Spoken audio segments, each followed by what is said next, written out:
We've got one big talent in and one big talent out as the transfer portal continues to roll on. Curtis Jones Jr. was tampered with. That's a fact. And West Virginia gets a big commitment in a Memphis safety. Let's talk about it.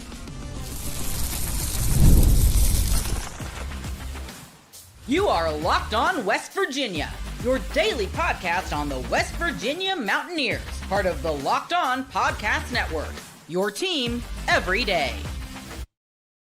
What's up, guys? Welcome back in. My name is Mountaineer Paul. I am your host here. Welcome back into Locked On West Virginia, baby, where West Virginia's got it rolling, man, in the transfer portal. It's not all sunshine and rainbows, but, man, it's going extremely well. Going into yesterday, I think there were a lot of us, myself included, that were getting worried about the whole thing. I mean, I'll be totally honest. I was getting nervous. And, man, have they turned it around in just less than 24 hours with these slew of commitments. We got two to talk about, and, of course, we're going to talk about Curtis Jones as well. So on today's show, we're going to talk about it. So, obviously, Curtis Jones Jr. enters the transfer portal. It was definitely tampering. I'm just going to put that out there. I don't care who likes it, who doesn't. I don't give a shit. That's what it was. I know that it's prevalent. I know that it happens with everybody. But, you know, it's just frustrating from a fan's perspective when you invest into kids. And I was invested into Curtis's story. He's a local kid, especially in my area. You know, there's a lot to dislike about it because these are usually the ones you could count on to stay, and this didn't happen. And then we're obviously going to talk about the big news, and it's really good news. West Virginia lands a top flight safety in Kamari Wilson out of the transfer portal from Memphis. And this is a dude that put up huge numbers last year at Memphis. He's a 4-star recruit coming out of high school, played at IMG Academy, went to Florida, went to Arizona State. Yes, has he transferred a lot? Absolutely, but he's only got 1 year left. And so West Virginia lands an absolute productive safety out of the portal that's ready to come in and play right away, and they play at the very top of the group of five. So the kind of players that Texas Tech got to be successful were these kind. They were the very best of the group of five, mixed in with some Power 4 players. West Virginia is following that pretty closely right now, so we will dive in and try to break down these players as we go along, because let me tell you, Kamari Wilson is a very good player with an SEC background. It's a headliner. So he's got an elite pedigree coming out of high school. He's got SEC experience. He's got Big 12 experience. He's got clear upside in the secondary that really needed some depth and proven athleticism. And if you look at the background for Kamari Wilson, you see it right there. This episode of Locked On West Virginia going to be brought to you by our friends at Rugiette. Right now with Rugiette, guys, if you've been thinking about taking the next step, now's the time. Head to rugiette.com/LockedOnCollege and get 15% off your order for a limited time. And we thank you for making us your first listen, guys, and for being a part of the Locked On Podcast Network, where we talk about your team, the Mountaineers, every single day. Cabell Midland is in the Huntington area. It's literally right beside it. It's Huntington and Cabell Midland run right into each other. So Cabell Midland is basically considered the Huntington area, the greater Huntington area. It's just on the outskirts. All right. So, for me, this is one of those things that had needed to happen, and you needed to get some safety help. You were only returning a certain amount of snaps there this year, not a lot. And this one, you get a 6'1", 205-pound hitting machine. Yes, has he bounced around a bit in his career? Absolutely. But he has a ton of talent. That's never been questioned. And at Memphis, he showed it in multiple flashes why he was once considered one of the top safeties in his recruiting class. He brings a true Power 5 frame and speed. He can play high safety or down in the box. He's a physical tackler with a ton of range when he wants to run around. He's got experience in multiple defensive schemes as well. All you have to do is type in Kamari Wilson on X, and you'll see, multiple videos where he's making plays for Memphis last year. It was a big year for him. So West Virginia definitely needed the safety help here. He adds to the competition immediately, raises the floor of the secondary, as I say a lot. and raises the ceiling of the secondary in this case.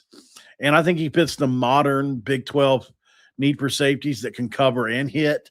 These guys that do both. You should have one guys that specialized in one thing or another. So, if you look at what he did last year at Memphis, it was pretty incredible. Over 80 tackles. I thought I had this turned down. Over 80 tackles at Memphis last year, which was impressive in and of itself, no doubt. And, we continue to see West Virginia more than capable to add bodies this transfer portal season. So impressive to say the least. Hopefully they can continue on and add guys like this, because it just wasn't always the case. And, last year it seemed like they would add guys that had a ton of statistics, but it was at a much lower level. So 6'1", 210 pounds, actually, not 205. I'm seeing 210 here. Last year, 84 tackles, 45 solo stops, 4 pass deflections, a sack, and a pair of forced fumbles and fumble recoveries. That was his breakout year. Before that, he hadn't really done much. He had 11 tackles in 2024. He did have 40 tackles with the Florida Gators while in the SEC. So this is a guy that's finally come to maturation, and I think he fits well in a Zach Alley defense. So this should be a nice experienced piece that you can bring in that should adapt quickly and well, and it's something to be excited about. I really like the pickup a lot. I think that he will be a starting safety for West Virginia next year, no doubt. It's hard to say what they paid him. I would imagine he was probably highly sought after. And this one happened quietly. I'm really pleasantly surprised at what happened here. So he's not the only one, though. We mentioned there was a couple guys to talk about. A linebacker commitment that happened out of Bowling Green. And I hope I don't butcher his name, but his name is David Ofogho, a bandit out of Bowling Green, 6'3", 245 pounds. If Wilson's the headline, this is the substance. 37 tackles, 4 tackles for loss, 2.5 sacks, 22 pressures, 12 starts last year. He played 437 snaps outside the tackle and 439 at edged backer. And I think he's coming off a pretty productive year here. And the analytics back it up. He is actually a good pass rusher, guys. On film, at that level anyways, he displays some pretty good skill. He probably replaces Curtis Jones production-wise. Does he have the upside of a Jones? I don't know. It's hard to tell. They look similar to me. They're similar type players. Curtis wasn't exactly, he kept growing and growing. He just now grown into his body. Curtis Jones signed with West Virginia when he was 6'1" and grew into 6'4". So Curtis Jones is a kind of a freak of nature to me, but we'll talk about him in a second. This guy here, David Ofogho, we got some tape on him as well. He is a Massachusetts native that played linebacker and safety in high school, but he played the outside backer for Bowling Green. He entered the portal on December 15th. He took a visit to West Virginia and committed. I think he'll play right in that bandit role. He is athletic enough to move around, and I think what they'll use, he's going to cause chaos. Do I expect him to have a bunch of sacks? No. He's capable of it, but, in the Big 12, he's going to be matched up against good offensive linemen and offensive tackles. And this is a guy that, I'm not going to say I would be surprised if he was really, really productive. I think he's got the ability to pass rush, but he's not Bruce Irvin off the edge where it's like, oh my God, this dude's going to be really tough to block for anybody. I can see this dude being a matchup for some tackles, and others will probably be able to block him. You'll see what I'm talking about. He's good. He's got good athleticism. And then the other thing is he's strong. He sets the edge really well. So let's watch some tape on him. You'll see exactly what I'm talking about. So here he is flying off the edge, getting a hit on somebody. There he is. You see how he comes up underneath the tackle and gets a nice sack there. Once again, playing this well, really, really kind of got tricked on that play and came back inside. That's a nice little bull rush move there and a sack. Up and under again, the running back, nice tackle for loss. Nice motor as well. But I mean, as you can see, this guy has there's another sack. But yeah, you see here that this guy has some pass rush ability. He plays a little too high at times for my liking. You know, if you look, sometimes he's a little bit high when he engages with guys, but he's certainly got some athleticism and he's certainly strong.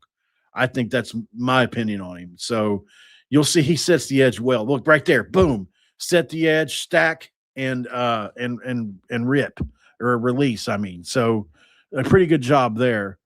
There is a nice little under move with the dip with the left shoulder. So like he does certain things well. There he is. That was another pass rush where he got through. You know, there's a nice little spin move and back to the running back. So yeah, I think he's a depth piece for West Virginia. With the, I mean, that's a nice little stammer right there. You seen a little stammer move. Here he is coming underneath again. You know, so he's got some ability. Yeah, is he going to be the headliner of the portal class? No, he's not. But I do think he's a guy that can come in and maybe get you 3 or 4 sacks this year and definitely set the edge and definitely play well and be in your rotation. Nothing wrong with that at all. So 2 big pickups for West Virginia. And we're expecting hopefully more today. We'll see what happens. There is an LSU visitor on campus right now. I hadn't had a chance to get around to that yet because I haven't watched his tape yet. I know all about him. I know how talented he is. I know that John Johnson's really close to him. But outside of that, you know, his name is Teron Francis. That's right. But I'll be lying to you if I told you I watched his tape yet. So I'm not going to get on here and BS it. You know what I mean? So, but yeah, I mean, look, he was a top 200 player coming out of high school, 4-star player, would come in here and immediately be a top 2 wide receiver on the team. Be probably him and Jaden Bray and anybody else.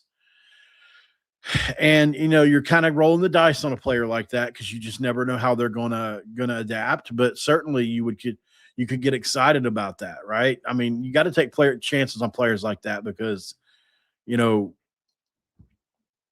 they could be his breakout year. I mean, the LSU wide receiver room is not easy to break into. It's elite. It's right there with Ohio State. It's Ohio State.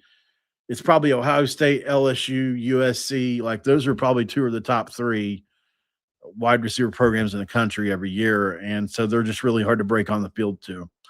Go to break here. We'll come back, talk about Curtis Jones here because it's just frustrating, man. We'll be right back. This episode of Locked On West Virginia going to be brought to you by Rugiet College. And right now with Rugiet, guys, if you didn't know, let's talk about something most men don't bring up because they absolutely should. Stress from work, money, and life doesn't just switch off at night. And when it shows up at the worst possible time, Rugiet Ready is designed to help you take back control. Rugiet Ready is a next-gen prescription treatment created to support both the brain and the body so you can feel present, competent, and ready when the moment matters. Rugiet Ready combines 3 clinically proven ingredients in 1 mint that dissolves under your tongue so it absorbs fast. The science behind Rugiet Ready stands out with 3 clinically proven ingredients with 1 formula designed to both mental and physical readiness. This was pretty cool. It's easy to understand why over 150,000 men have made the switch. If you're looking and thinking about taking that next step, now's the time. Head to rugiet.com/lockedoncollege. That's rugiet.com/lockedoncollege to get 15% off your first order for a limited time with Rugiet Ready. Feel present, feel competent, and feel ready.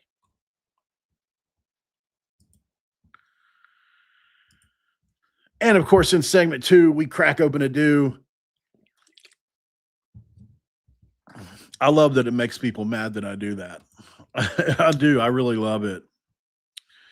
All right.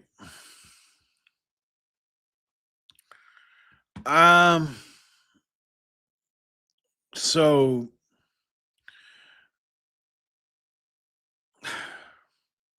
this situation with Curtis Jones is frustrating as hell, man. I really wish that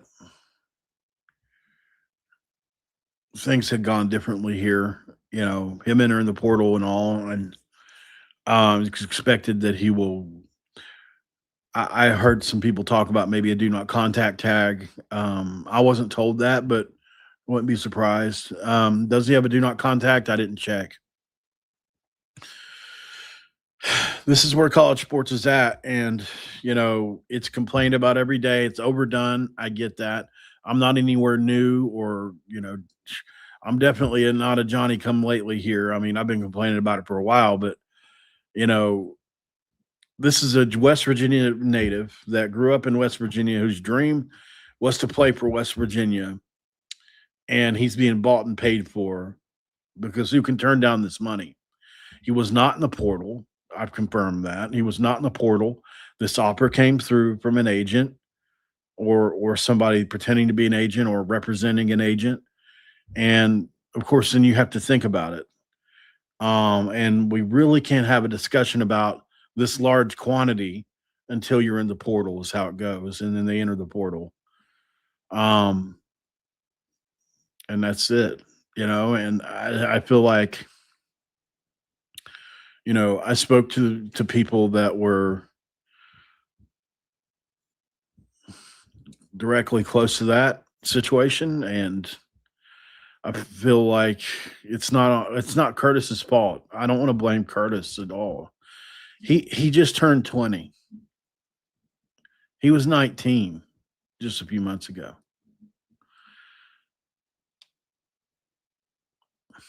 It's just not fair for these kids to have to make these huge decisions, because sure, you're going to get some money in the short term. It's all short term thinking. It's as parents and as adults, who's protecting these kids? That's the thing. Who's protecting whenever I was Curtis's age, I was in the military. I moved into a house full of drug addicts and didn't know it. I had no idea. I had no clue what I was walking into. All because I wanted to save money short term, right? I could have got my own place and probably been fine. And maybe I never run into drugs. Maybe I do, but I did. And it changed my life forever, maybe for the best. I don't know. Obviously, it doesn't seem like it did, but this is a totally different situation for Curtis. It's nowhere near as severe as that, but I didn't have anybody really to tell me otherwise, and I was young and I was making my own decision. I don't know. I feel like Curtis is in a situation where who would turn this down? Nobody would turn this down. And I feel like West Virginia was invested in him to an extent. They let him play both ways some, which has added value. I know West Virginia didn't tell him to walk. I checked on that. So, it's just like, man, you look for any reason for this not to be tampering. Nobody wants it to be tampering. I mean, I want it to be that I would rather it be that he wasn't happy with his role here. But from all intents and purposes, that's not really the case. You're playing for your home state. And that's I guess at the end of the day, this is what bothers me the most. And maybe this is just phased out in this era. Maybe I'm a dying breed and a dinosaur, but playing for your home state of West Virginia used to matter. Playing for Tennessee used to matter. Playing for any home state used to matter. Did it always matter the most? No. Sometimes it was even worked the other way around. I know certain people like, who was it? Big time player that could have came to West Virginia, Randy Moss. Randy Moss didn't want to go to any school in West Virginia. He only went to Marshall when he had no other option. He wanted out of West Virginia, right? And that's understandable too. But usually it's one or the other. And for me, it's like I've always relished being that underdog in the story that we have. is awesome, but we can't. We don't have anything to like. It's like trying to stand on a pool float. You can't do it. You can't stand on a pool float. There's no foundation, and I feel like that's where we're at as West Virginia right now. Like we're leaking out both sides, and while trying to build this program, it's like you catch one or two players and 6 or 7 leak out. You know, I mean Ben Bogle, Curtis Jones Jr., Jaheim White, which was expected, but these players would have helped next year with culture, with so many different things. And if you're going to lose players at this rate, you're never going. You might as well just next year these 49 high school recruits that you have. We'll see if they stick around. If they don't stick around next year, I'm calling this strategy a failure. You're going to lose some of them. You're going to lose maybe 10 or 15 of them, but you can strategically make sure you keep the ones you need to keep. And that's how you build in this era. I will say Curtis Jones was not a Rich Rod recruit. He was a Neil Brown recruit. So that is true. You know, just be looking out for, just don't be surprised if Mr. Andrew that used to coach the D line at West Virginia. Let me make sure I'm getting the name right here.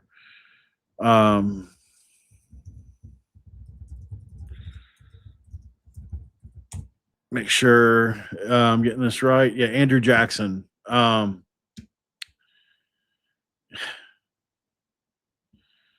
He's at Tennessee, and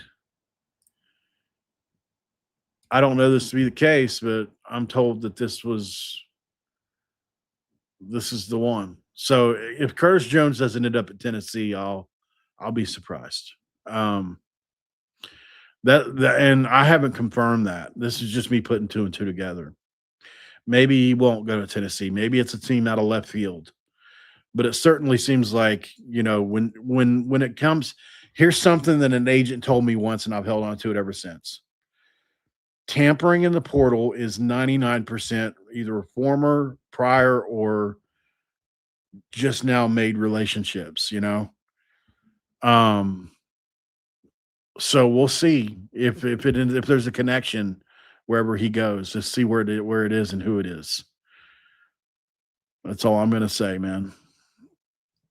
But I don't really have a whole lot else. Let's go to break really quick.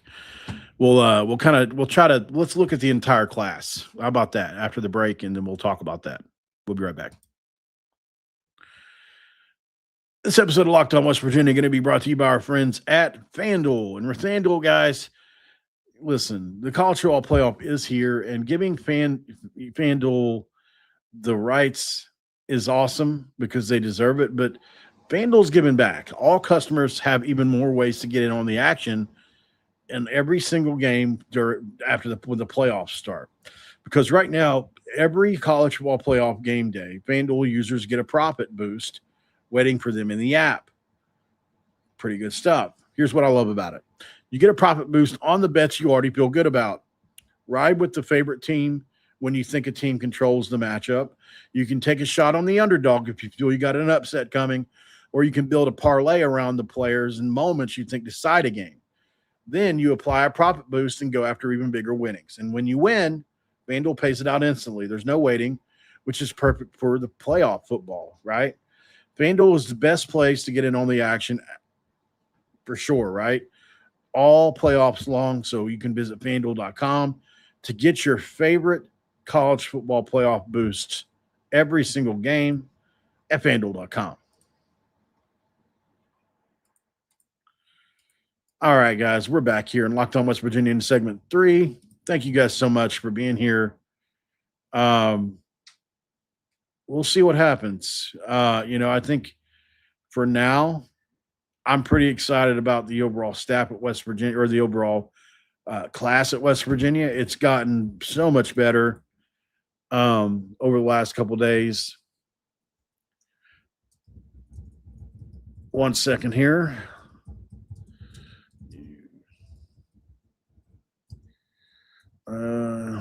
Okay, so let's look and see at this entire portal haul really quick. Obviously you started out with the LeBlanc out of the Texas Premium Basin place, however you say that name, or Basin. He's an interesting one. I like his athleticism on the interior.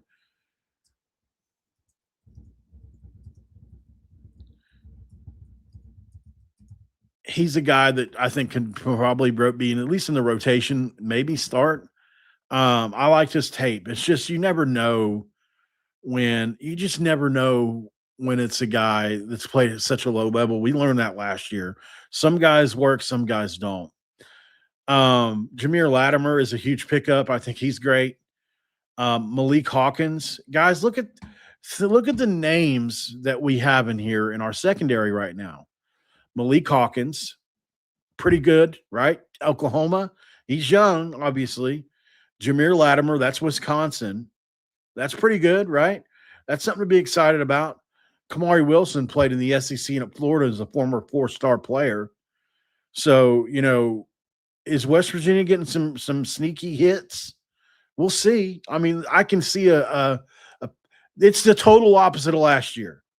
It's not these lower level, FCS players and players you hope can be.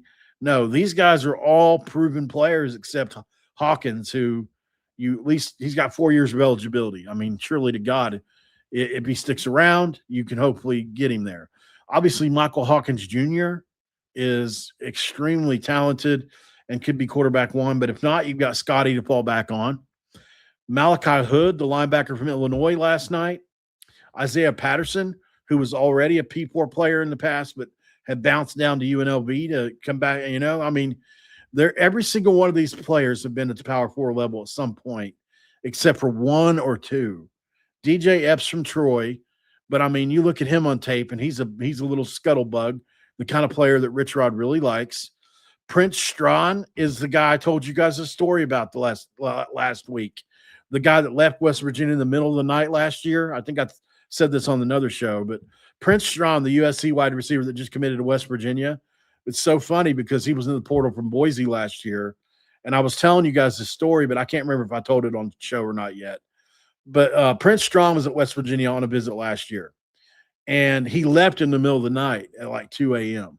And Aiden Bussell, the Tennessee offensive lineman that committed to West Virginia but got sick, told me, he was like, man, this guy that came in from Boise left in the middle of the night. He took an Uber and he went to Miami. And he did, but he ended up at USC. Or maybe he just went to USC. I don't know. But, yeah, he left on an Uber in the middle of the night.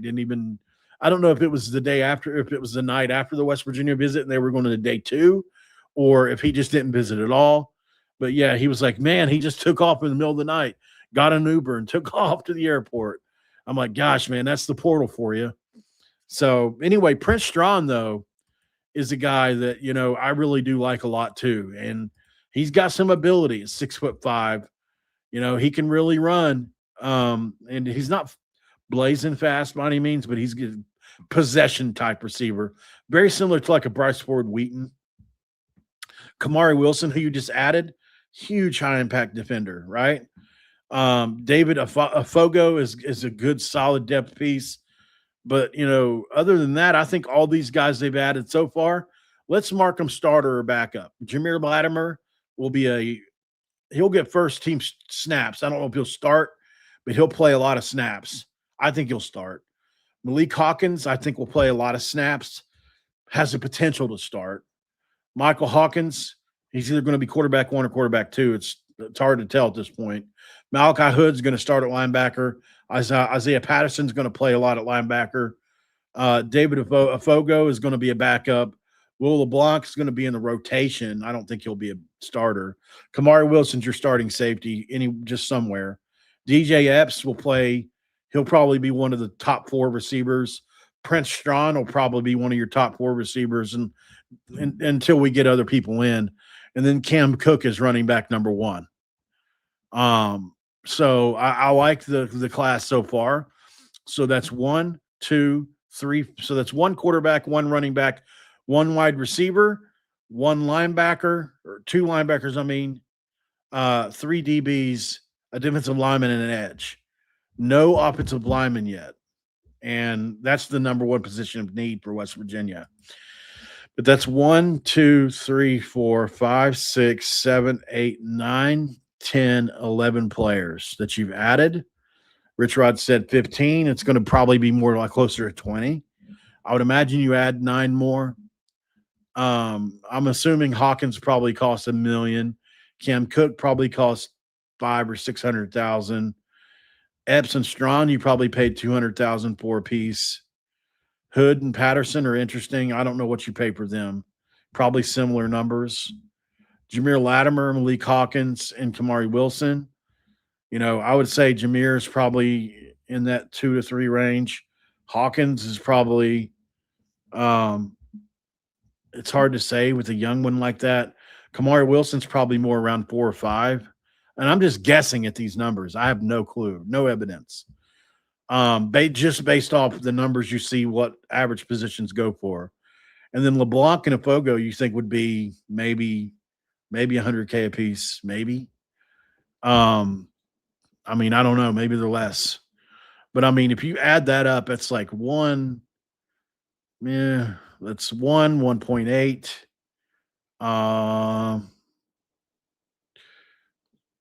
2.7, 3, 3.3, 3. It's hard to tell really, but I would imagine, let's see, how much would these 3 cost? Probably 6. So you're probably around 5. It seems like to me West Virginia couldn't have spent no more than $7 million. Let's go high. I'd say West Virginia probably haven't spent more than $7 million on these guys. But that's not counting what you paid to retain players, obviously. So let's say West Virginia is at 10 or 11 million right now. Is that all you got? I don't know. Does West Virginia have another 9 or 10 million in the tank? Or have you? Obviously, we're not talking about outside the cap yet. But you better start. So there's a lot to get to here. I'm really curious to see where it goes from here. If you can add a couple starting offensive linemen to this list, you got to add a couple more starting defensive backs to this list. You have to add another what else do you need? You need another wide receiver for sure. You're probably good at running back, but you're going to be thin if it's on experience. Maybe you add another guy that's young, that's not as well known experience-wise. Maybe you add another quarterback that's not as well known that you can get from the FCS or somewhere that's a running quarterback that could break out, I could definitely see him doing that. Obviously the defensive backs are good, but you need more. You need at least 2 or 3 more defensive backs. You definitely need 2 or 3 more defensive linemen and edge players. There's so much left. Let's say you can only get 9, though. I would say this. If you can only pick 9 more players, you better pick 4 offensive linemen of the 9, or 3, at least 3, but you better get 4. Pick a receiver, 4 offensive linemen, that's 5. I would go 3 more defensive backs and another really big defensive lineman. That's probably what I would do. But I don't know, man. It's not easy. I don't admire them at all, guys. I don't admire them at all. So, yeah. I'm interested in the Kennesaw State player as well, for sure. Yeah, I'm interested. All right, guys. That's all I've got for you. I appreciate your time so much, as always. We will definitely be on watch. There's an offensive lineman on campus right now as we speak, and others. So we'll continue to watch it. I'll see you guys later. Have a great rest of your day, and we're out of here.